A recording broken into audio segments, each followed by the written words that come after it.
ഷിയാൻ്റെ റെസ്റ്റോറൻറ്റിൽ VIP ഗസ്റ്റുകളൊക്കെ വരുന്ന സമയത്ത് അവൾ നേരിട്ട് പോയി അവരെ ട്രീറ്റ് ചെയ്യാറുണ്ട്. അന്ന് അങ്ങനെ ഒരു VIP ഗസ്റ്റ് ഉണ്ട് എന്നറിഞ്ഞ് അവൾ അവരുടെ റൂമിലേക്ക് ചെല്ലുന്നു. അരി വ്യാപാരിയായ സാഹോയും അയാളുടെ ഒരു ഗസ്റ്റുമാണ് അവിടെ ഉണ്ടായിരുന്നത്.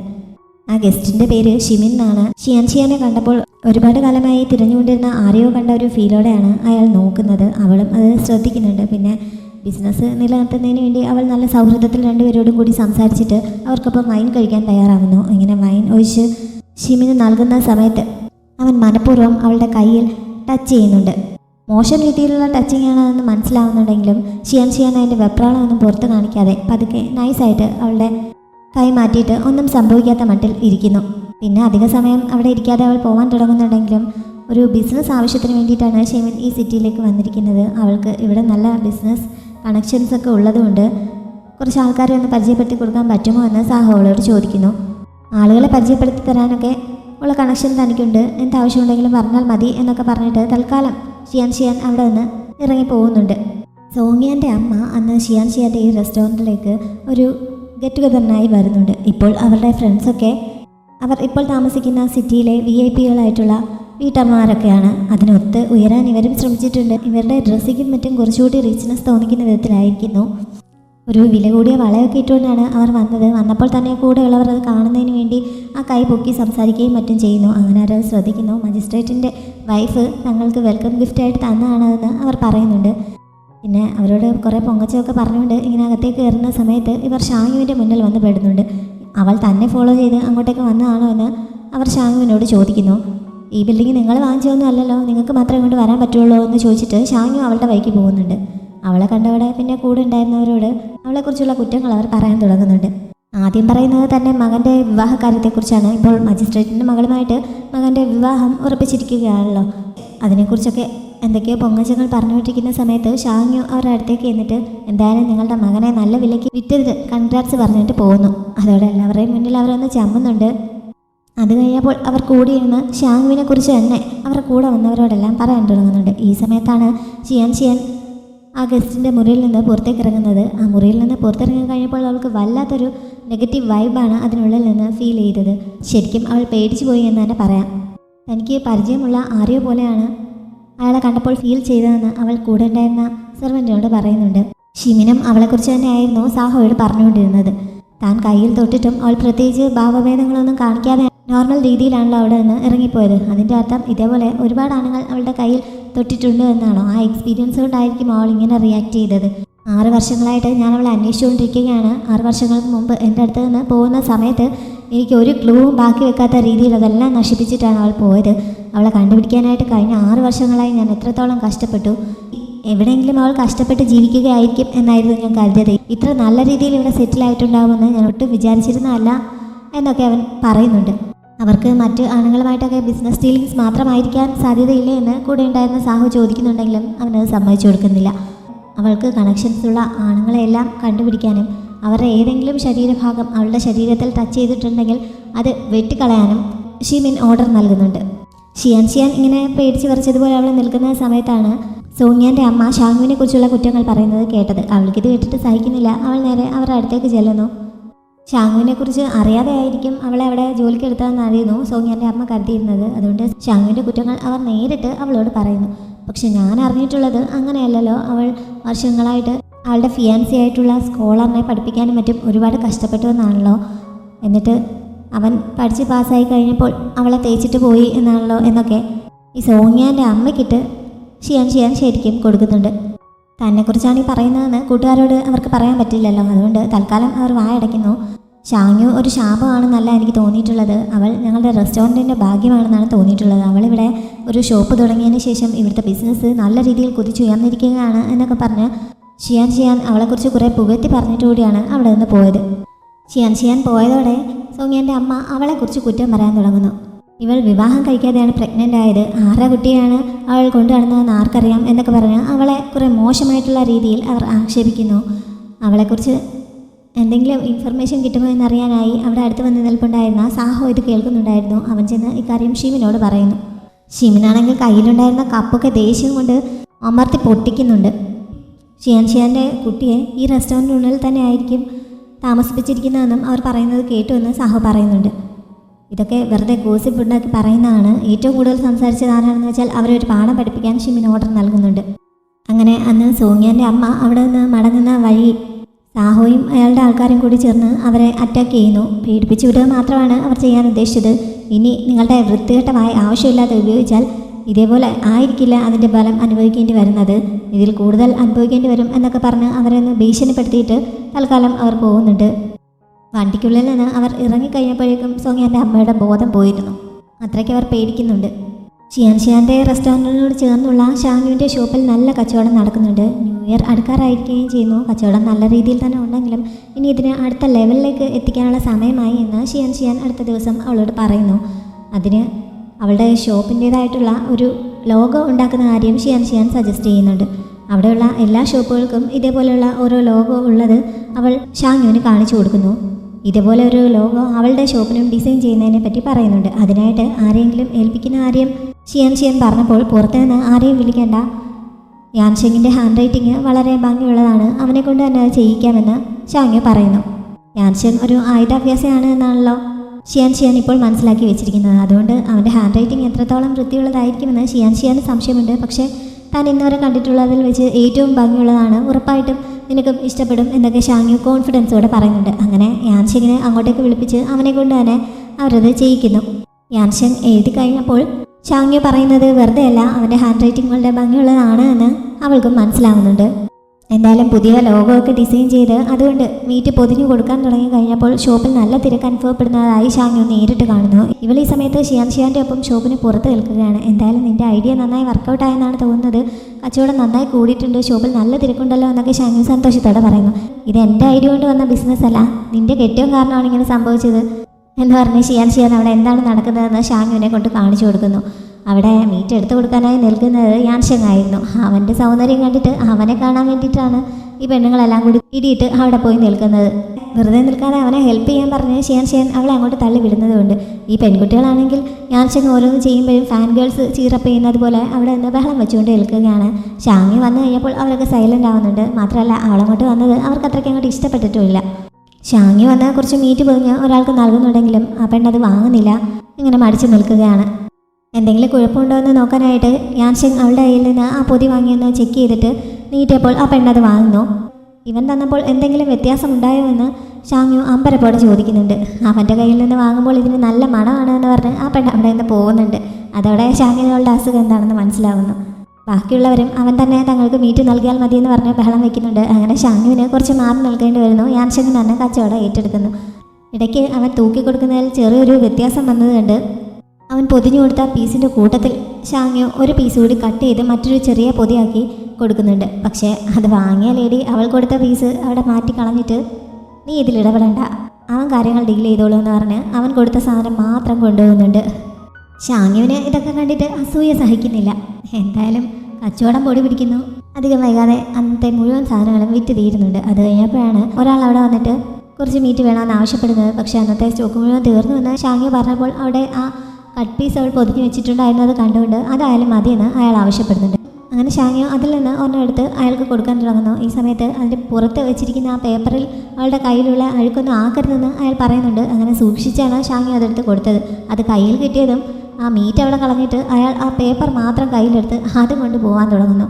പിന്നെന്തിനാണ് അയാൾ ഇറച്ചി വാങ്ങിയതെന്ന് ചോദിച്ചപ്പോൾ ഈ യാൻഷെങ്ങിൻ്റെ കൈയക്ഷരം കണ്ട് അതിൻ്റെ ഭംഗി ആസ്വദിക്കാൻ വേണ്ടി അത് മാത്രം വാങ്ങാനായിരുന്നു അയാൾ വന്നത്. ഇതും കൂടി കണ്ടതോടെ ഷാങ്യുവിൻ്റെ നിയന്ത്രണം വിടുന്നു. എന്താണ് അയാൾ പറഞ്ഞിട്ട് പോയതെന്ന് പോലും അവൾക്ക് മനസ്സിലാവുന്നില്ല. തൽക്കാലം അത് ശ്രദ്ധിക്കേണ്ട, വീട്ടിൽ പോകാൻ റെഡിയാവാൻ യാൻഷെങ്ങളോട് പറയുന്നു. അന്ന് രാത്രി ഷിയാൻ്റെ റെസ്റ്റോറൻറ്റിലെ ഒരു ഗസ്റ്റ് നന്നായി വൈൻ കഴിച്ച് തിരികെ പോകാൻ തുടങ്ങുന്ന സമയത്ത് ഷിയാൻ അയാൾക്കെതിരായി ചെല്ലുന്നു. അവളെ കണ്ടതോടെ അയാൾ കുറച്ച് മോശം രീതിയിൽ അവളോട് സംസാരിക്കാൻ തുടങ്ങുന്നു. അവൾ നേരിട്ട് തനിക്കൊപ്പം വൈൻ കഴിക്കണമെന്നാണ് അയാൾ ആവശ്യപ്പെടുന്നത്. ആദ്യം ഷിയാൻ ഒഴിഞ്ഞു മറന്നിട്ടെങ്കിലും അയാൾ വിടാൻ തയ്യാറാവുന്നില്ല. ഈ സമയത്ത് അവളുടെ കൂടെ ഉണ്ടായിരുന്ന സെർവൻറ്റിനെ ഇയാൾ തൊഴിച്ച് താഴെ ഇടുന്നുണ്ട്. അത് കണ്ടതോടെ ഒരു പ്രശ്നമുണ്ടാക്കണ്ടെന്ന് കരുതി ഷിയാൻ അയാൾക്കൊപ്പം വൈൻ കഴിക്കാമെന്ന് സമ്മതിക്കുന്നു. എന്നിട്ട് വൈൻ ഗ്ലാസും ജഗും അങ്ങോട്ടേക്ക് തന്നെ വരുത്തിക്കുന്നു. അയാൾക്ക് ഒരു ഗ്ലാസ് ഒഴിച്ചു കൊടുത്തിട്ട് അവളും ഒരു ഗ്ലാസ് കയ്യിലേക്ക് എടുക്കുന്നുണ്ടെങ്കിലും അത് കുടിക്കാതെ അയാളെ ചവിട്ടി താഴത്തേക്ക് ഇട്ടിട്ട് ആ വൈൻ കപ്പ് അവൾ അയാളുടെ തലക്കടിച്ച് പൊട്ടിക്കുന്നുണ്ട്. എന്നിട്ട് തൻ്റെ ജോലിക്കാരോട് അയാൾ അവിടെ നിന്ന് പിടിച്ചുകൊണ്ട് പോയി അയാളുടെ വീട്ടിലാക്കാനും പറയുന്നു. അവർ അയാളെ പിടികൂടിക്കൊണ്ടുപോയ സമയത്ത് അവൾ ആ സെർവൻറ്റിനെ പിടിച്ച് എഴുന്നേൽപ്പിച്ച് അവളെയും കൊണ്ട് അകത്തേക്ക് പോകാൻ തുടങ്ങുകയാണ്. പക്ഷേ ഇയാൾ ആ പിടികൂടിക്കൊണ്ടുപോയ ആളുകളുടെ കയ്യിൽ നിന്ന് രക്ഷപ്പെട്ട് ഒരു കത്തിയുമായിട്ട് ഇവളെ കുത്താനായി അവളുടെ പിന്നാലെ വരുന്നു. ഇങ്ങനെ പുറകെ വരുന്നത് ഷിയാൻഷിയാനായിട്ട് അറിയുന്നതുമില്ല. അവളുടെ തൊട്ടടുത്തെത്തി അവളെ കുത്തും എന്നുള്ള അവസ്ഥയിലായപ്പോൾ ഷിമിൻ വന്ന് ആ കത്തിയിൽ കയറി പിടിക്കുന്നുണ്ട്. അവൻ്റെ കൈയൊക്കെ മുറിഞ്ഞിട്ടും അവനെ പിടിവിടുന്നില്ല. മാത്രമല്ല ആ കത്തി കൊണ്ട് തിരിച്ച് അയാളുടെ കൈ അവിടെയുള്ളൊരു തൂണിലേക്ക് തറച്ചു വെക്കുകയും ചെയ്യുന്നു. ഷിയാൻ ഇത് കണ്ട് ശരിക്കും പേടിച്ചു പോകുന്നുണ്ട്. അവൻ്റെ ആ സമയത്തെ നോട്ടവും പെരുമാറ്റവും ഒക്കെ കണ്ടപ്പോൾ ഷിയാന് തനിക്ക് പരിചയമുള്ള ആരെയോ ഓർമ്മ വരുന്നുണ്ട്. അപ്പോഴേക്കും അയാളുടെ ആൾക്കാർ അങ്ങോട്ടേക്ക് എത്തുന്നുണ്ട്. അവരോട് മറ്റേ ആളെ കുറച്ച് മുമ്പ് ഷിയാൻ പറഞ്ഞതുപോലെ അയാളുടെ വീട്ടിൽ കൊണ്ടാക്കാൻ അവൻ ഓർഡർ നൽകുന്നു. അവർ പോയ ശേഷം ആണ് അവൻ കയ്യിലെ മുറിവ് ശ്രദ്ധിക്കുന്നത്. ഷിയാൻ തൻ്റെ കയ്യിലുണ്ടായിരുന്ന കർച്ചീഫ് അവൻ ഈ സമയത്ത് നൽകുന്നുണ്ട്. ഷിയാൻ്റെ നിൽപ്പൊക്കെ കണ്ടപ്പോൾ നീ ശരിക്കും പേടിച്ചു പോയോ എന്ന് അവൻ ചോദിക്കുന്നുണ്ട്. കുഴപ്പമൊന്നുമില്ല എന്ന് പറഞ്ഞ് തന്നെ രക്ഷിച്ചതിന് അവൾ നന്ദി പറയുന്നു. മുഖത്തൊരു ചിരി വരുത്താനൊക്കെ അവൾ നന്നായി പാടുപെടുന്നുണ്ട്. ശരിക്കും ഇവനെ കണ്ടിട്ടാണ് അവൾ ഇത്ര പേടിച്ചിരിക്കുന്നത്. പിന്നെ അധിക സമയം നിൽക്കാതെ ഷിമിൻ അവിടെ നിന്ന് പോകുന്നുണ്ട്. പോകുന്ന സമയത്ത് അവൻ്റെ കയ്യിൽ ഒരു ജെയ്ഡ് പെൻഡൻ്റ് ഇരിക്കുന്നത് കാണിക്കുന്നു. അതാരാണെന്ന് കാണിക്കുന്നില്ല.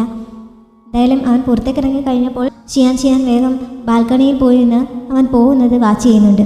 അവൾ അവിടെ നിൽക്കുന്നത് അവൻ ശ്രദ്ധിക്കുന്നു. അങ്ങനെ അവൻ അങ്ങോട്ടേക്ക് നോക്കുന്ന സമയത്ത് അവൾ പെട്ടെന്ന് അവൻ കാണാതെ ഒളിച്ചിരിക്കുന്നുണ്ട്. എന്തായാലും അവൾക്ക് ശരിക്കും പേടിയാണ്.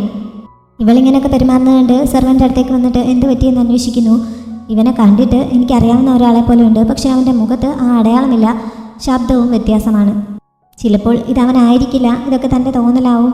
അവൻ എന്തിനാണ് ഇങ്ങോട്ടേക്ക് വരേണ്ട ആവശ്യം എന്നൊക്കെ ഇവളിങ്ങനെ കുറേ പറയുന്നുണ്ട്. ആരെക്കുറിച്ചാണ് പറയുന്നതെന്ന് ജോലിക്കാർ ചോദിച്ചിട്ട് ഒന്നുമില്ലെന്ന് പറഞ്ഞ് അവൾ ഒഴിഞ്ഞു മാറുന്നു. അടുത്ത ദിവസം ഷാങ്യു റെസ്റ്റോറൻറ്റിലേക്ക് വന്നപ്പോൾ ഷാങ്ങിങ്ങിനെ കൂടി കൊണ്ടുവന്നിരുന്നു. ഷിയാൻ്റെ ജോലിക്കാരെ അവളെ അകത്തേക്ക് കൂട്ടിക്കൊണ്ടുപോയി സ്വീറ്റ്സ് ഒക്കെ കൊടുത്ത് സൽക്കരിക്കുന്നുണ്ട്. പിന്നെ കുറച്ച് സമയം അവളോട് സംസാരിച്ചിരിക്കുകയും ചെയ്യുന്നു. ഇതിനിടയ്ക്ക് അവൾ എന്തോ ആവശ്യം വന്ന് പുറത്തേക്ക് പോയ സമയത്ത് ഷാങ്ങിങ് അവിടെ തനിച്ച് ഇരിക്കുന്നുണ്ട്. അങ്ങനെ ആ മുറിയിലുണ്ടായിരുന്ന കാര്യങ്ങളൊക്കെ ഇങ്ങനെ ശ്രദ്ധിക്കുന്നു. ഈ സമയത്ത് ബാവർ വന്ന് അവിടെ ഉണ്ടായിരുന്ന സ്വീറ്റ്സിൽ നിന്ന് ഒരു പാത്രം അടിച്ചു മാറ്റിക്കൊണ്ട് പോകുന്നുണ്ട്. തിരിച്ചു വന്ന ഷാങ്ങിങ് അവിടെ പാത്രം കാണാത്തതിനാൽ ഇതെവിടെ പോയി എന്നറിയാതെ അമ്പരക്കുന്നു.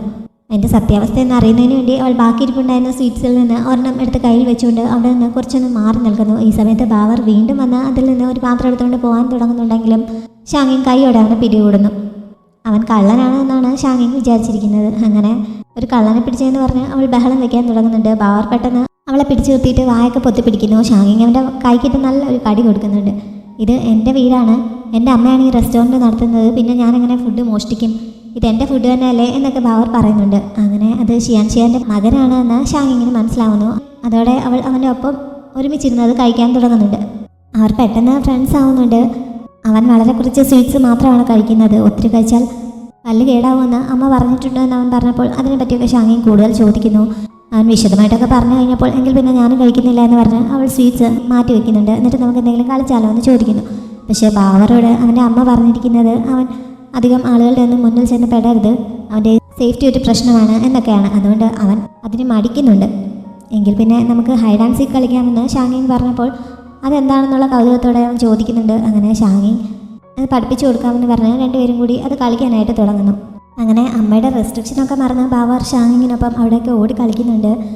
പല റൂമുകളിലൂടെയും ഇവർ കയറി ഇറങ്ങുന്നു. അങ്ങനെ അവസാനം ഒരു റൂമിലെത്തിയപ്പോൾ പെട്ടെന്ന് ഷാങ്ങിങ്ങിനെ കാണാതെ ആവുന്നുണ്ട്. അവൾ എവിടെ പോയെന്നറിയാതെ ബാവർ ആകെ പേടിച്ച് അവിടെയൊക്കെ തിരയുന്നു. അപ്പോഴാണ് അവിടെ ഉണ്ടായിരുന്നൊരു പെട്ടിക്കുള്ളിൽ അവൾ കയറി ഒളിച്ചിരിക്കുന്നത് അവൻ കണ്ടുപിടിക്കുന്നത്. ഒളിച്ചു കളിക്കുന്നത് എങ്ങനെയാണ് എന്ന് ഷാങ്ങിങ് അവന് പഠിപ്പിച്ചു കൊടുത്തതായിരുന്നു. ഈ സമയത്താണ് ആ റൂമിലേക്ക് ഷിമിനും സഹോയും കൂടി വരുന്നത്. എന്തായാലും അവർ ഈ കുട്ടികളെ കാണുന്നില്ല. അവിടെ വന്നിരുന്ന് ഷിയാൻ്റെ കുട്ടിയെക്കുറിച്ച് തന്നെയായിരുന്നു അവർ സംസാരിച്ചത്. ഷിയാൻ്റെ കുട്ടിയെക്കുറിച്ച് സാഹ അന്വേഷിച്ചിരുന്നു. അവൾ ഇവിടെ എത്തിപ്പെട്ട സമയത്ത് തന്നെ ഓൾറെഡി പ്രഗ്നൻ്റ് ആയിരുന്നു. ആ ടൈമൊക്കെ വെച്ച് നോക്കുമ്പോൾ പ്രിൻസിൻ്റെ കൊട്ടാരത്തിൽ വെച്ചായിരിക്കണം അവൾ പ്രഗ്നൻ്റ് ആയത്. അതിനെക്കുറിച്ച് വെരിഫൈ ചെയ്യണമെങ്കിൽ അവിടെ ഉണ്ടായിരുന്ന നാനിയെ ഇങ്ങോട്ടേക്ക് കൊണ്ടുവന്നാലേ പറ്റുകയുള്ളൂ എന്നൊക്കെ സാഹോ പറയുന്നു. എങ്കിൽ പിന്നെ അത് തന്നെ ചെയ്യാൻ ഷിമിൻ ഓർഡർ നൽകുന്നുണ്ട്. ബാവറും ഷാങ്ങിയും കൂടി ആ പെട്ടി ചെറുതായിട്ട് തുറന്ന് അതിലൂടെ പുറത്തേക്ക് ഇവരെ നോക്കുന്നുണ്ടായിരുന്നു. ബാവർ ഈ സമയത്ത് പെട്ടി അടയ്ക്കുന്നു. ഈ സൗണ്ട് അവർ കേൾക്കുകയും ചെയ്യുന്നുണ്ട്. അങ്ങനെ അത് ആരാണെന്ന് നോക്കാൻ ഷിമിൻ ഓർഡർ നൽകുന്നു. ഷാങ്വിൻ്റെ ഷോപ്പിൽ അന്ന് സാധനങ്ങളൊക്കെ നേരത്തെ കഴിഞ്ഞിരുന്നു. അതുകൊണ്ട് അവരെല്ലാം ഒതുക്കുകയാണ്. ഈ സമയത്താണ് കുറച്ച് പട്ടാളക്കാർ അതുവഴി പോകുന്നത് കണ്ടത്.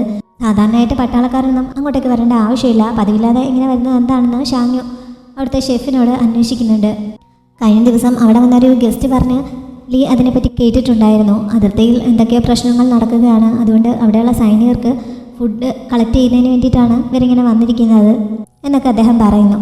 ധാന്യങ്ങൾ കളക്ട് ചെയ്യുന്നതിന് വേണ്ടി കർഷകരെ ഒരുപാട് കഷ്ടപ്പെടുത്തുന്ന കാര്യങ്ങളൊക്കെ മറ്റ് ഗ്രാമങ്ങളിൽ നിന്നൊക്കെ അറിയാൻ കഴിഞ്ഞു. ഇവിടെ ഇനി എന്തൊക്കെയായിരിക്കും സംഭവിക്കാൻ പോകുന്നത് എന്നുള്ള ആശങ്കയിൽ ലീ പങ്കുവയ്ക്കുന്നുണ്ട്. അത് ഇവിടുത്തെ ഗവർണർ ഇതിനെ എങ്ങനെ ഹാൻഡിൽ ചെയ്യുന്നു എന്നതിനനുസരിച്ചിരിക്കുമെന്ന് ഈ സമയത്ത് യാൻ ഷെങ് പറയുന്നു. ഷെഫ് പോയി കഴിഞ്ഞപ്പോൾ ഷാങ്യോ അന്നത്തെ കളക്ഷനിൽ നിന്ന് പകുതി പണം യാൻ ഷെങ്ങിന് നൽകുന്നു. ഇതെന്തിനാണെന്ന് അവൻ ചോദിച്ചപ്പോൾ, നീ ഇന്ന് ഒരുപാട് പേപ്പറുകൾ എഴുതിയതല്ലേ, അപ്പോൾ നിന്റെ പങ്ക് നിനക്ക് തരണ്ടേ എന്ന് അവൾ ചോദിക്കുന്നുണ്ട്. എനിക്കിതിൻ്റെ ആവശ്യമില്ലെന്ന് യാൻ ഷെങ് പറയുന്നുണ്ടെങ്കിലും അവൾ നിർബന്ധിച്ച് അത് അവനെ ഏൽപ്പിക്കാൻ തുടങ്ങുന്നു. ഞാനിത് കയ്യിൽ വെച്ചാൽ കളയാനേ സാധ്യതയുള്ളൂ, അതുകൊണ്ട് നീ തന്നെ സൂക്ഷിച്ചു വെച്ചാൽ മതിയെന്ന് അവൻ പറഞ്ഞപ്പോൾ, എങ്കിൽ ഞാൻ സൂക്ഷിച്ചു വെച്ചേക്കാമെന്ന് പറഞ്ഞ് അവൾ അത് വാങ്ങുന്നു. ഈ സമയത്താണ് ഷിയാൻ അങ്ങോട്ടേക്ക് വന്നിട്ട് ഷാങ്ങിങ്ങിനെ കാണാനില്ല എന്നറിയിക്കുന്നത്. ഷാങ്ങു ശരിക്കും പേടിക്കുന്നുണ്ട്. ഇനി തൻ്റെ കുടുംബത്തോട് പകയുള്ള കൊള്ളക്കാർ പിടിച്ചുകൊണ്ട് പോയതാണോ എന്ന് പേടിച്ച് എല്ലാവരും കൂടി അവളെ തിരയാൻ തുടങ്ങുന്നു. ഈ സമയത്ത് ഷിയാൻ ബാവറുടെ പേര് വിളിക്കുന്നത് കേട്ട് അതാരാണ് എന്ന് ഷാങ്ങി അന്വേഷിക്കുന്നുണ്ട്. തൻ്റെ മകനാണ് എന്ന് ഷിയാൻ പറയുന്നു. ബാവറേയും കാണാനുണ്ടായിരുന്നില്ലല്ലോ. അവരെല്ലാം കൂടി തിരിഞ്ഞിട്ടും അവിടെ എങ്ങും കണ്ടുപിടിക്കാൻ സാധിക്കുന്നില്ല. ബാവറെ കാണാതായപ്പോൾ ഷിമിൻ തന്നെ ആയിരിക്കും കൊണ്ടുപോയതെന്ന് ഷിയാൻ പറയുന്നു. അങ്ങനെ ഷിമിൻ ആരാണ് എന്നും ഷാങ്യു അന്വേഷിക്കുന്നുണ്ട്. ഇവിടെ കൂടെ ഇപ്പോൾ വരുന്ന ആ ഗസ്റ്റാണ്, അയാൾ തന്നെ ആയിരിക്കും അവനെ കൊണ്ടുപോയിട്ടുണ്ടാവുക എന്നൊക്കെ അവൾ വെപ്രാളത്തോടെ പറയുന്നുണ്ട്. അങ്ങനെ എല്ലാവരും പല വഴിക്ക് അന്വേഷണം തുടങ്ങുന്നുണ്ട്. ഇങ്ങനെ വെപ്രാളപ്പെട്ട് തിരിഞ്ഞു നടക്കുന്നതിനിടയിൽ എതിരെ വന്ന ഒരു സെർവന്റിനെ തട്ടി ഷിയാൻ നിലത്തേക്ക് വീഴുന്നു. ആ സമയത്ത് അവളുടെ കയ്യിലേക്ക് ചൂട് ചായയും വീഴുന്നുണ്ട്. പക്ഷെ അവൾ അതൊന്നും കാര്യമാക്കാതെ ബാവറെ തിരിഞ്ഞ് നടക്കുകയാണ്. യാൻ ഷെങ് എല്ലാ മുറികളിലും കയറി തിരയുന്നു. ഈ സമയത്ത് ഒരു മുറിയിലെത്തിയപ്പോൾ അവിടെയുള്ള പെട്ടിയിൽ അവരുണ്ടോ എന്ന് സംശയം തോന്നി അവനത് തുറന്നു നോക്കുന്നു. അവർ രണ്ടുപേരും കൂടി ആ പെട്ടിക്കുള്ളിൽ കെട്ടിപ്പിടിച്ചുകൊണ്ടെന്ന് ഉറങ്ങുന്നുണ്ടായിരുന്നു. നേരത്തെ അവർ പെട്ടി അടച്ച സമയത്ത് ആരാണ് ശബ്ദമുണ്ടാക്കിയതെന്ന് നോക്കാൻ ഷിമിൻ പറഞ്ഞെങ്കിലും ആ സമയത്ത് ആ മുറിക്ക് പുറത്തുണ്ടായിരുന്ന ജോലിക്കാരൻ താനാണ് ആ സൗണ്ട് ഉണ്ടാക്കിയെന്ന് പറയുന്നു. അയാളുടെ കൈ തട്ടി അവിടെ ഉണ്ടായിരുന്ന ഒരു വിളക്ക് താഴെ വീണിരുന്നു. അതിൻ്റെ ശബ്ദമാണ് കേട്ടതെന്ന് പറഞ്ഞ് അയാൾ സോറി പറയുന്നുണ്ട്. അതുകൊണ്ട് തന്നെ പിന്നെ അവർ റൂമിൽ തിരിച്ചിൽ നടത്തിയിരുന്നില്ല. ഇവരെ കണ്ടതുമില്ല. അവരെ കണ്ടുകിട്ടിയത് വലിയ ആശ്വാസമാണെങ്കിലും ഷിയാൻ മകനെ ശരിക്കും തല്ലുന്നുണ്ട്. നിന്നോട് ഞാൻ എന്താണ് പറഞ്ഞു തന്നിട്ടുള്ളത്? ഞാൻ പറഞ്ഞു തന്നിട്ടുള്ളതെല്ലാം നീ ഇത്ര പെട്ടെന്ന് മറന്നുപോയോ? നിനക്ക് ഇപ്പോഴും കളിയാണോ എന്നൊക്കെ ചോദിച്ച് അവൾ അവനെ കുറേ വഴക്ക് പറയുകയും തല്ലുകയും ഒക്കെ ചെയ്യുന്നു. ഇനി ഇങ്ങനെ ഉണ്ടാവില്ല എന്ന് അവൻ കരഞ്ഞുകൊണ്ട് പറയുന്നുണ്ട്.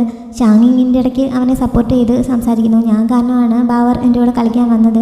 ഞാൻ അവിടെ കിടന്ന് ഉറങ്ങിപ്പോയി, അവനെനിക്ക് കൂട്ടിരുന്നതാണ് എന്നൊക്കെ ഷാങ്ങിങ് പറഞ്ഞപ്പോൾ ഷിയാൻ തൽക്കാലം ക്ഷമിക്കാൻ തയ്യാറാവുന്നു. ഇനി ഭാവിയിൽ അവിടെ വന്ന് അവൻ്റെ ഒപ്പം കളിച്ചോട്ടെ എന്ന് ഷാങ്ങി ചോദിച്ചപ്പോൾ കുറച്ച് ആലോചിച്ചിട്ടാണെങ്കിലും അവൾ പെർമിഷൻ നൽകുന്നുണ്ട്. ഷാങ്യു ഷിയാനെ പിടിച്ചെഴുന്നേൽപ്പിച്ചിട്ട് അവളുടെ കയ്യിലും പരിക്ക് പറ്റിയിട്ടുണ്ട്, അതിൽ മരുന്ന് വയ്ക്കാനൊക്കെ പറഞ്ഞ് സമാധാനിപ്പിക്കുന്നു. ബാവർ അമ്മയെ വന്ന് കെട്ടിപ്പിടിച്ച് സോറിയൊക്കെ പറയുന്നുണ്ട്. അവിടെ നിന്ന് തിരികെ പോകുമ്പോൾ അന്ന് ഷാങ്യുവും യാൻ ഷെങ്ങും ഷിയാനെ കുറിച്ചാണ് പറഞ്ഞത്. ഷിയാൻ സാധാരണ എല്ലാവരോടും നല്ല സ്നേഹത്തോടെയും സൗഹൃദത്തോടെയും ഒക്കെയാണല്ലോ പെരുമാറുന്നത്. പക്ഷേ മകനോട് മാത്രം ഇത്ര റഫായിട്ട് പെരുമാറുന്നത് എന്തായിരിക്കും? അവൾക്ക് എന്തൊക്കെ ബുദ്ധിമുട്ടുകളായിരിക്കും അനുഭവിക്കേണ്ടി വന്നിട്ടുണ്ടാവുക എന്നൊക്കെ ഷാങ്യു പറഞ്ഞപ്പോൾ അതിന് തക്കതായ എന്തെങ്കിലും കാരണം കാണുമെന്ന് യാൻ ഷെങ് പറയുന്നു. എങ്കിൽ പിന്നെ ഇപ്പോൾ തന്നെ തിരികെ പോയി അവളോട് അതിനെപ്പറ്റി ചോദിച്ചാലോ എന്ന് പറഞ്ഞ് ഷാങ്യു തിരികെ പോകാൻ തുടങ്ങുന്നുണ്ടെങ്കിലും യാൻ ഷെങ് അവളെ തടയുന്നു. എത്ര അടുത്ത ഫ്രണ്ട്സ് ആണെങ്കിലും അവർക്ക് അവരുടേതായ സീക്രട്ടുകളൊക്കെ കാണും. അവൾക്ക് എപ്പോഴെങ്കിലും നിന്നോട് അതിനെക്കുറിച്ച് പറയണമെന്ന് തോന്നുകയാണെങ്കിൽ അവൾ തന്നെ അത് പറഞ്ഞോളും എന്ന് അവൻ പറഞ്ഞപ്പോൾ പിന്നെ അവൾ പിന്തിരിയുന്നുണ്ട്. ഈ സമയത്താണ് ഷാങ്ങിങ് തനിക്ക് ഉറക്കം വരുന്നുവെന്ന് പറയുന്നത്. അങ്ങനെ യാൻ ഷെങ് അവളെ എടുത്തുകൊണ്ട് വീട്ടിലേക്ക് പോകുന്നുണ്ട്. ആർമിക്ക് വേണ്ടി ധാന്യങ്ങൾ കളക്ട് ചെയ്യുന്നത് ഇപ്പോൾ ഒരു ചലഞ്ചായി മാറിയിരിക്കുകയാണ്. ജനറൽ ഹേയുടെ മുന്നിൽ ഈ വിഷയം എത്തുന്നുണ്ട്. ഇങ്ങനെ സംഭവിക്കാൻ കാരണം വേശ്വാൻ പറഞ്ഞ അനുസരിച്ച് ഇവർ ഗ്രാമങ്ങളിലൊക്കെ ധാന്യങ്ങൾ കളക്ട് ചെയ്യാനായി ചെന്നെങ്കിലും അവിടെ നിന്നൊക്കെ ഒരു മാസത്തിന് മുമ്പ് തന്നെ ആരോ അത് ബൾക്കായി വാങ്ങിക്കൊണ്ട് പോയി എന്നാണ് അവർക്കറിയാൻ കഴിഞ്ഞത്. അതുകൊണ്ട് ഇപ്പോൾ കൃഷിക്കാരുടെ കയ്യിലൊക്കെ അടുത്ത കൃഷിക്കുള്ള വിത്തുകൾ മാത്രമാണുള്ളത്, അല്ലാതെ ധാന്യങ്ങളൊന്നും സ്റ്റോക്കില്ല എന്ന് അവർ അദ്ദേഹത്തെ അറിയിക്കുന്നു. ഇങ്ങനെ യുദ്ധം നടക്കുന്ന സമയത്ത് ഈ ധാന്യങ്ങളൊക്കെ ഇത്ര ബൾക്കായിട്ട് ആരായിരിക്കും വാങ്ങിച്ചിട്ടുണ്ടാവുക എന്നതിനെപ്പറ്റി നല്ല രീതിയിൽ അന്വേഷിക്കാൻ അദ്ദേഹം ഓർഡർ നൽകുന്നുണ്ട്. യാൻ ഷെങ്ങും ഇതിനെപ്പറ്റി രഹസ്യമായി അന്വേഷിക്കുന്നുണ്ടായിരുന്നു. അങ്ങനെ അവൻ്റെ ആൾക്കാർക്ക് ആരാണ് ഇത് കളക്ട് ചെയ്തതെന്നുള്ള ന്യൂസ് കിട്ടുന്നുണ്ട്.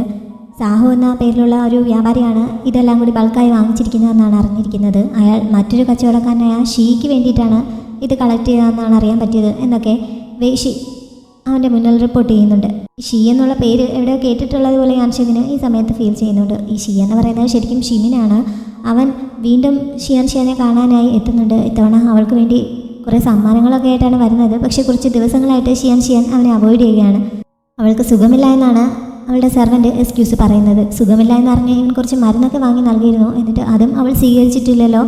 തണുപ്പിനെ ചെറുക്കുന്ന രീതിയിലുള്ള ഒരു കോട്ട് കൊണ്ട് കൊടുത്തിട്ട് അതും എന്താണ് സ്വീകരിക്കാത്തത് എന്നൊക്കെ ഷിമിൻ അവിടെ നിന്ന് ചോദിക്കുന്നു. ഷിയാൻ കുറച്ച് അപ്പുറത്ത് നിന്ന് ഇതൊക്കെ മറിഞ്ഞ് കേൾക്കുന്നുണ്ടായിരുന്നു. അവൾക്ക് സുഖമില്ലെന്ന് പറയുന്നത് വെറുതെ ആണോ, അവളെന്നെ അവോയ്ഡ് ചെയ്യുന്നതാണോ എന്നൊക്കെ അവൻ ചോദിച്ചപ്പോൾ അങ്ങനെയല്ല, ശരിക്കും സുഖമില്ലാണ്ടാണ് എന്ന് ആ സെർവൻറ്റ് പറയുന്നുണ്ട്. എത്രത്തോളം സുഖമില്ല, മരിക്കാറായി കിടക്കുകയാണോ? എന്തായാലും അവളെ കാണാൻ ഞാൻ ഉദ്ദേശിച്ചിട്ടുണ്ടെങ്കിൽ കണ്ടിട്ടേ പോവുകയുള്ളൂ എന്നൊക്കെ അവൻ പറയുന്നു. ഇത്രയും ആയപ്പോൾ ഷിയാൻ ആ മുറിയിലേക്ക് അങ്ങ് കയറി ചെല്ലുന്നുണ്ട്. എന്നിട്ട് തങ്ങൾക്ക് ഫുഡും വൈനും ഒക്കെ കൊണ്ടുവരാൻ ജോലിക്കാരിയോട് പറയുന്നു. അവൾക്ക് സുഖമില്ലെന്ന് പറഞ്ഞിട്ട് കണ്ടിട്ട് കുഴപ്പമൊന്നുമില്ലല്ലോ എന്ന് അവൻ ചോദിക്കുന്നു. ഷിയാൻ കുഴപ്പമൊന്നും ഇല്ലാത്തതുപോലെ അവൻ്റെ മുന്നിൽ നിൽക്കാൻ മാക്സിമം ശ്രമിക്കുന്നുണ്ട്. അവൾക്ക് അവൻ്റെ അടുത്ത് നിൽക്കാൻ ശരിക്കും നല്ല പേടിയുണ്ട്. അതൊന്നും പുറത്ത് കാണിക്കാതെയാണ് അവൾ ഈ വന്ന് നിൽക്കുന്നത്. അവൻ നല്ല സ്വാതന്ത്ര്യത്തോടെ അവളുടെ കയ്യിൽ കയറി പിടിച്ച് അവളുടെ പൾസ് ചെക്ക് ചെയ്യാനായിട്ട് ശ്രമിക്കുന്നു. അവൾ എതിർത്തിട്ടൊന്നും ഒരു രക്ഷയില്ല. അവൻ ബലമായിട്ട് അവളുടെ പൾസ് ചെക്ക് ചെയ്യുന്നുണ്ട്. എന്നിട്ട് താൻ കൊണ്ടുവന്ന ആ മരുന്ന് തന്നെ അവൾ കഴിക്കാനും ആവശ്യപ്പെടുന്നു. അവൾ ഇങ്ങനെ മാക്സിമം അവോയ്ഡ് ചെയ്താണ് ഇരിക്കുന്നത്. നിനക്ക് എന്നോട് വെറുപ്പായതുകൊണ്ടാണോ നീ ഇങ്ങനെ കാണിക്കുന്നതെന്ന് അവൻ ചോദിക്കുന്നുണ്ട്. ഞാൻ എന്തിനാണ് നിങ്ങളെ വെറുക്കുന്നത്? എനിക്ക് പനി ആയതുകൊണ്ടാണ് ഞാനിങ്ങനെ ഇരിക്കുന്നത്. വെറുതെ ഇത് നിങ്ങൾക്കും കൂടി തരണ്ടല്ലെന്ന് വിചാരിച്ചു. അതുകൊണ്ട് ഞാൻ പോയി റെസ്റ്റ് എടുക്കട്ടെ എന്ന് പറഞ്ഞ് അവൾ അവിടെ നിന്ന് പോകാൻ തുടങ്ങുന്നുണ്ടെങ്കിലും അവൻ പെട്ടെന്ന് അവളുടെ കയ്യിൽ കയറി പിടിച്ചിട്ട് അവളെ അടുത്തേക്ക് പിടിച്ച് അവൾ മരുന്ന് കഴിച്ചിട്ട് പോകാൻ പറയുന്നു. എനിക്ക് പലതും തരാനായിട്ട് ഇവിടെ ഒരുപാട് ആണുങ്ങൾ ക്യൂവിലുണ്ട്. ഏറ്റവും പുറകിൽ പോയി നിൽക്കാൻ അവൾ ആവശ്യപ്പെട്ടപ്പോൾ അതാരാണ് നിന്നെ വെയിറ്റ് ചെയ്ത് നിൽക്കുന്നതെന്ന് ചോദിച്ച് അവൻ ഒന്നുകൂടി അവളെ അടുത്തേക്ക് പിടിക്കുന്നുണ്ട്. ഷിയാൻ അവൻ്റെ പിടിയിൽ നിന്ന് കുതിര മാറാനൊക്കെ ശ്രമിക്കുന്നുണ്ടെങ്കിലും അവൾക്ക് അതിന് പറ്റുന്നില്ല. ഈ സമയത്ത് സാഹുവും അവളുടെ ജോലിക്കാരെയും കൂടി അങ്ങോട്ടേക്ക് വരുന്നതിനാൽ അവൻ പിടിവിടുന്നുണ്ട്. അവൾക്ക് സുഖമില്ലാത്തത് കാരണം ഈ റെസ്റ്റോറൻറ്റ് ഫുള്ളായിട്ട് അടുത്ത ഒരു 10 ദിവസത്തേക്ക് അവൻ ബുക്ക് ചെയ്തിരിക്കുകയാണ് എന്ന് പറഞ്ഞുകൊണ്ടാണ് സാഹു അങ്ങോട്ടേക്ക് കയറി വന്നത്. 100 നാണയങ്ങൾ വീതമാണ് ഓരോ ദിവസത്തേക്കും അവൻ ഇട്ടിരിക്കുന്ന വിലയെന്നും അയാൾ പറയുന്നുണ്ട്. അവനിങ്ങനെ 10 ദിവസത്തേക്ക് ഇത്ര വലിയ തുകയ്ക്ക് അത് മൊത്തത്തിൽ ബുക്ക് ചെയ്തിരിക്കുന്നു എന്ന് പറഞ്ഞപ്പോൾ ഷിയാൻ ശരിക്കും ഞെട്ടുന്നുണ്ട്. പക്ഷേ അത് പുറത്ത് കാണിക്കാതെ അത്രയും വിലയെ നീ ഇതിനിട്ടിട്ടുള്ളൂ, അതുപോരാ, ഒരു ദിവസത്തേക്ക് 1000 നാണയമെങ്കിലും തരാമെങ്കിൽ മാത്രമേ ഇത് ബുക്ക് ചെയ്യാൻ പറ്റുകയുള്ളൂ, അത്രയും നിൻ്റെ കയ്യിലുണ്ടോ എന്ന് അവൾ ചോദിക്കുന്നു. ഇത്ര ചെറിയ തുകയായിരുന്നു എന്നവൻ വളരെ നിസ്സാരമായിട്ട് പറയുന്നതായിട്ട് അവൾ ശരിക്കും ഞെട്ടിപ്പോകുന്നുണ്ട്. അങ്ങനെ ഷിയാന് റെസ്റ്റോറൻറ്റ് തൽക്കാലത്തേക്ക് അടച്ചിടേണ്ടി വരുന്നുണ്ട്. മെയിൻ്റനൻസിന് വേണ്ടി അടച്ചിടുകയാണ് എന്നുള്ളൊരു ബോർഡ് അവൾ പുറത്ത് വെക്കുന്നുണ്ട്. ഷാങ്യു വന്ന് അങ്ങോട്ടേക്ക് വന്നപ്പോൾ റെസ്റ്റോറൻറ്റ് ഇങ്ങനെ അടച്ചിട്ടേക്കുന്നതും ജോലിക്കാരെല്ലാം പുറത്ത് നിൽക്കുന്നതും കാണുന്നു. എന്താണ് കാര്യമെന്ന് തങ്ങൾക്കും അറിയില്ല. ഇന്ന് ആരും ജോലിക്ക് വരണ്ട എന്നാണ് അറിയിച്ചേക്കുന്നത്. ഇനി കുറച്ച് ദിവസത്തേക്ക് അടവാണെന്നും അറിയിച്ചിട്ടുണ്ട് എന്നൊക്കെ അവർ പറഞ്ഞ് അവൾ അറിയുന്നു. പുറകിലത്തെ വാതിലൂടെ അത് കയറാൻ പറ്റുമെന്ന് കരുതി അവൾ പുറകിലത്തെ വാതിലിൻ്റെ അടുത്തേക്ക് ചെന്നപ്പോൾ ഷെഫ് ലീയും വേറെ കുറച്ച് ജോലിക്കാരും അവിടെയും നിൽപ്പുണ്ടായിരുന്നു. അവരോട് ചോദിച്ചറിഞ്ഞപ്പോൾ ഷിമിൻ ഇങ്ങനെ കുറച്ച് ദിവസത്തേക്ക് റെസ്റ്റോറൻറ്റ് ബുക്ക് ചെയ്തിരിക്കുന്ന കാര്യം ഷാങ്യു അറിയുന്നു. ഷിയാൻ അകത്തുണ്ട് എന്ന് അറിഞ്ഞുകൊണ്ട് അവൾ അകത്തേക്ക് കയറാനുള്ള വഴി തിരയുന്നുണ്ട്. വാതിലെല്ലാം ലോക്കാണ്. അവൾ എങ്ങനെ അകത്തേക്ക് പോകുന്ന അവരെല്ലാവരും കൂടി ചോദിക്കുന്നുണ്ട്.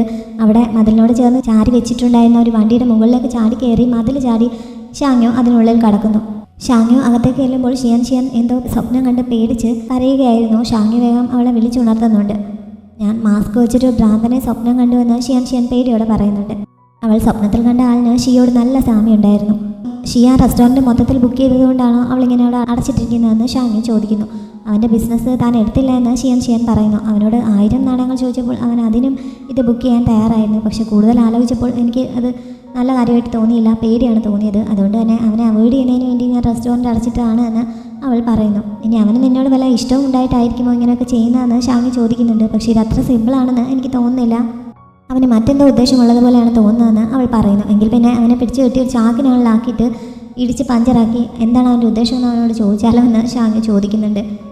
അതൊന്നും ശാശ്വതമായിട്ടുള്ളൊരു പരിഹാരമല്ല, ഗുവയുടെ കാര്യത്തിൽ നമുക്ക് അനുഭവമുള്ളതല്ലേ എന്ന് ഷിയാൻ ചോദിക്കുന്നു. അത് ശരിയാണെന്ന് ഷാങ്യുവിന് സമ്മതിക്കേണ്ടി വരുന്നുണ്ട്. ഞാൻ ആലോചിച്ചിട്ട് ഒറ്റ വഴിയേ ഉള്ളൂ. അവൻ എന്നോട് നീ പറയുന്ന പോലെ ഇഷ്ടമാണെങ്കിൽ അത് അവസാനിപ്പിക്കാൻ എനിക്കൊരു ഹസ്ബൻഡ് ഉണ്ട് എന്ന് അവനെ ബോധ്യപ്പെടുത്തണം. അതേയുള്ള മാർഗ്ഗമെന്ന് ഷിയാൻ പറയുന്നു. അതിന് നിനക്ക് ഹസ്ബൻഡ് ഇല്ലല്ലോ എന്ന് ഷാങ്യു പറഞ്ഞപ്പോൾ നിനക്ക് ഹസ്ബൻഡ് ഉണ്ടല്ലോ എന്ന് ഷിയാൻ തിരിച്ചു ചോദിക്കുന്നു. എനിക്കുള്ളത് കൊണ്ട് കാര്യമില്ലല്ലോ, നിനക്ക് ഹസ്ബൻഡ് വേണ്ടേ എന്ന് ഷാങ്യു വീണ്ടും ചോദിച്ചപ്പോൾ ഷിയാൻ പ്രതീക്ഷയോടെ അവളെ നോക്കുന്നുണ്ട്. തൻ്റെ ഹസ്ബൻഡിനെ തൽക്കാലത്തേക്ക് അവൾക്ക് ഹസ്ബൻഡായി കൊടുക്കുമോ എന്നാണ് ഈ ചോദിക്കുന്നതെന്ന് ഷാങ്യുവിന് മനസ്സിലാവുന്നുണ്ട്. പക്ഷേ അതിന് സമ്മതമല്ല എന്ന രീതിയിൽ ഷാങ്യു കുറച്ച് നീങ്ങിയിരിക്കുന്നു. ഷിയാൻ പിന്നെയും അവളെ ഒന്ന് വിളിച്ചു നോക്കുന്നുണ്ട്. അപ്പോഴും ഷാങ്യു കുറച്ചുകൂടി സമ്മതമല്ല എന്നുള്ള രീതിയിൽ നീങ്ങിയിരിക്കുന്നിടത്ത് ഈ എപ്പിസോഡ് അവസാനിക്കുന്നു.